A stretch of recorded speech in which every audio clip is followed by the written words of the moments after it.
All right, all right, all right. So here I am, not quite sure again. We're going to just trial and error and start all again. So welcome back. This is The Way I See It, and also most recently been rechristened Let's Be Frank. And the reason for that basically is I actually like the saying Let's Be Frank. It's really all that I want to be about lately is I'd like us to be frank. To talk about and discuss certain issues that are a bit sensitive for us to discuss as society or as a people of South Africa especially. There's many things that are still being swept under the carpet, and there's just no more place on the carpet or under the carpet at all anymore. So basically I'm tackling subjects that I hope that we can talk about most civilly, we can come to some sort of conclusion, and that it'll help us heal. And in my case, that's the only objective that I have, is to talk about things. Let's talk to each other instead of about each other. So let's be frank. There's been a lot of things that's been happening lately in and around the last 3 weeks. We have had one of the hugest fire in the Western Capes that we've had in a long time. Utter devastation, loss of life, loss of property, all along the Muizenberg, Tokai, Hout Bay, Constantia areas. Literally on the other side of the mountain, so not something that affected me. And sadly, both in a physical, it didn't affect me at all, literal, I wasn't close to it, and also emotionally.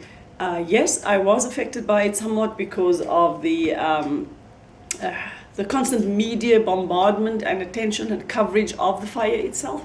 The loss that people had, of course, was just very, very sad. But also emotionally, I felt very detached from something that was so important.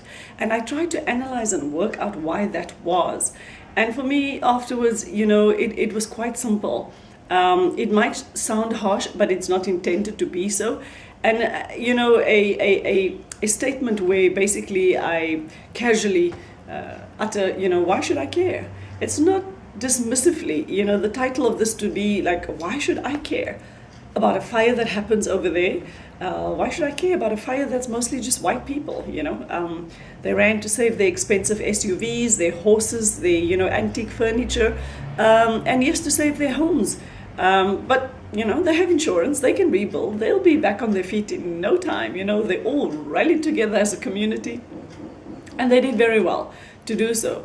My concern is just always why, is there no rallying at all for when a fire breaks out in Khayelitsha or Gugulethu, 70 cars pulled up at an old age home to save the old people in that old age home. And commendable as that was, do these very same people feel as compelled to help when fire breaks out in black neighborhoods or in color neighborhoods, where in fact black neighborhoods have to go through probably this kind of loss 3 or 4 times a year and completely lose everything and restart and never have the advantage of insurance. But it's time for another story at another time. Right now I'm just trying to be frank, but I can't be, but I'm just trying to be frank. I'm trying to be honest. I'm trying to get us talking. In the meantime, I'm running out of time, so I have to say goodbye. I hope you'll keep watching, and I'll see you on the other side. Bye.